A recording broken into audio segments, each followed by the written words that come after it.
Everyone,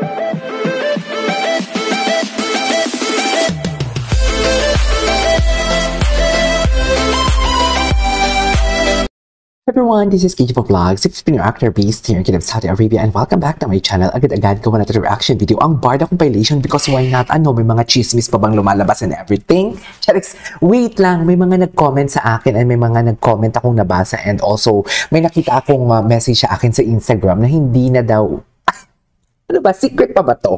Charis, na hindi daw itutuloy. Si Ruru Madrid na daw yung hari ng Tondo. Actually, ako, wala pa akong balita sa ganyan. Pero nang na-receive ko kahapon ang message, message na about that, nagtanong agad ako sa friend ko kung totoo ba yung ganyang chika and everything. Pero wala pang reply yung friend ko. Baka busy siya. Baka busy. So, nevertheless, kung hindi niya itutuloy, sad naman yon kasi sayang naman. 'Di ba? Exposure din yon, project din yon, dagdag yaman din yon kay David, and dagdag, alam mo yung dagdag ayuda din yun na makita natin siya on screen. Pero sabi nga nila, nag-aalay na talaga ang stars. 'Di ba? Nag-aalay na talaga ang stars. Kahit sabihin mong kumpirmado na yan before, kahit sabihin mo na pirmahan na ng kontrata, kahit sabihin mong na-plancha na yan lahat and everything, kung ang stars talaga, ina-align talaga sila sa tama, i-align talaga. Hindi talaga natin yan mapapalitan ang fate. Hindi talaga natin yan malalabanan ang fate. Kung yan talaga yung fate nila for today's video, go, attack. Kung sila talaga magsama, baka may gagawin silang project, baka. Meron naman talaga. Charis. Wala tayong alam dyan. Hindi natin pangungunahan ng management dyan. Wala tayong sa posisyon para pangunahan yan. Diba? Hindi tayo katulad ng mga iba na inuuna nila ang, ayoko na lang mag-talk. Charis. Ayoko na lang mag-talk. Alam mo yun, may nakita ko na inaaway si ang Barda. Ginagawa ng issue ang Barda sa YouTube, pero pagdating sa TikTok, atake sila, mami. Atake sila. Kung wala naman palang Barbie, kung may girlfriend naman si David, bakit ang makala mo sa TikTok is Barbie and David? Huwag ka na mag-post cloud chaser. Cloud chaser ka din eh. Nanggigigil din ako sa pagka-cloud chaser mo. Sa totoo lang. Pagka-cloud chaser mo, mami. Totoo lang. Diba? Okay na sa maging cloud chaser ka kung naghahatid ka ng saya. Alam mo yon, kung walang negatibo. Pero ikaw puro negatibo, mami, ano na? Shh! Ayoko na lang magsalita. So without further ado, let's all watch this. Yung mga shorts ito ha. Video ito ng Barda siya shorts. So without further ado, let's start this reaction video. Delikado talaga siya, sa totoo lang. Ay, atake siya, oh. Ay, atake. Ganun ba talaga dapat? Diba? Nakita niyo yung kahapon yung vlog ko? Kung i-analyze siya talaga, ibang-iba talaga gumalaw si Barbie and David pag silang dalawang magkasama. Compare iba ang kasama ni David, iba ang kasama ni Barbie sa interview, iba. Pero pag silang dalawa, ibang-iba talaga. Sa totoo lang, sabi naman ng isa, may nag-comment nga, yan daw yung instruction sa kanila. Huy, hindi mo mapirki-peki, iyan, mami. Halata mo kung fan service, halata mo kung totoo. Siguro ikaw lang, mami, hindi nakalata kung fan service yan, kung totoo yan. Ikaw lang siguro, kaya nga paulit-ulit kong sinasabi dito, di ba? Sabi ko, ayoko man magkasala, ayoko man sirain si David, or wala namang masama na magkaroon ng, what they call this, wala namang masama na magkaroon ng paghanga si David kay Barbie kung may boyfriend pa si Barbie during that time. Kasi ang nakikita ko talaga, it's not fan service anymore, lalo na kay David towards Barbie. Sa totoo lang, yan yung sinasabi ko sa inyo. I can distinguish sa dami ba naman ng reaction na ginagawa ko at mga partner dito sa aking YouTube channel. Madidistinguish ko na kung ano yung fan service tsaka sa hindi. Kaya may mga binitawan na akong mga love team na hindi ko na ginagawa ng reaction video na parang, parang fan service na din naman to. Parang wala naman to patutunguhan. Kaya ngayong Barda, binitawan ko, di ba, kahit masakit sa akin. Kasi nakikita ko talaga na genuine naman sila, na beyond fan service ang ginagawa nila. Pero may boyfriend kay si Barbie. Kaya sabi ko, ay wala na to. Wala na tayong ano nito, wala na tayong patutunguhan nito for today's video. So I won't take any longer, let's all watch this. Diba? I mean, if you know, you know. Gets nyo ba ako? Sana gets nyo ako, mami, diba?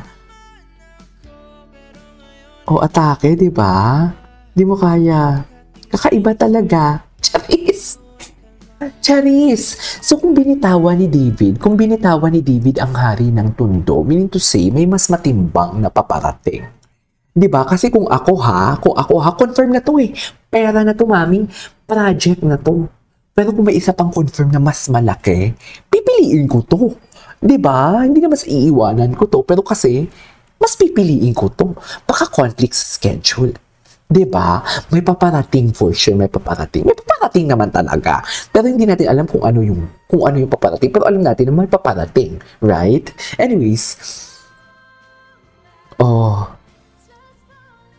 ay, the BTS. I love this. BTS, BTS.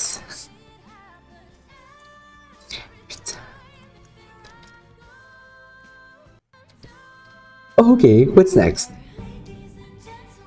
Diba? Kaya hindi ko talaga ma-distinguish kung fan service and everything. Kasi may nag-comment talaga, ang sabi talaga sa comment, hindi instruction yan sa kanila. Bakla ka ng tao. Totoo ba? Hindi ka talaga marunong mag-distinguish kung ano yung totoo sa hindi, no? Kaya siguro naniniwala ka sa fake news. Diba? Yan yung problema sa mga tao eh. Yung pag-distinguish kung totoo o hindi. Naniniwala agad sila sa fake news. Diba? That kind of love party. Si David kasi talaga, parang totoo talaga. Himlay na himlay kasi talaga si David. Charis, sa totoo lang, himlay na himlay si David. Oh, tingnan mo naman yan, mami, ang pag-kiss. UP ang ilong, mami, oh. Diin na diin. Talaga ba? Charis. Hey, mami, you know what I mean? O, diba? Yan yung sinasabi ko. Nadidistinguish ko talaga kung fan service o hindi. Sorry, David, ha? Alam ko, it's sa mga David fans na parang, ayaw. No. I-disregard natin yan. Yung tipong, alam mo, yung hindi natin pinag-iisipan si David ng abangers na parang ganito, na kahit may boyfriend si Barbie, may lihim siyang ano. Hindi sa ganon. Pero yun kasi yung interpretation ni makikita mo talaga na genuine kasi talaga eh. Gets mo ba yun? Sana gets nyo. Sana gets nyo talaga. Diba? Diba? Ito oh, mga atake niya oh. Dito pa lang na-confirm ko na eh. Dito pa lang confirm na talaga eh. Kaya ewan ko ba sa inyo, bakit hindi nyo talaga ito na-distinguish? Ginagalit nyo talaga ako. Charis! Di ba? Marami talaga hindi nakadistinguish kung totoo o hindi. Bakla kayo ng taon. Ang tanong ng paulit-ulit. Okay, what's next? Tsaka ito pa. Bakit bukang bibig niya palagi si Barbie? Kung saan man siya magpunta, kahit saan talaga siya magpunta.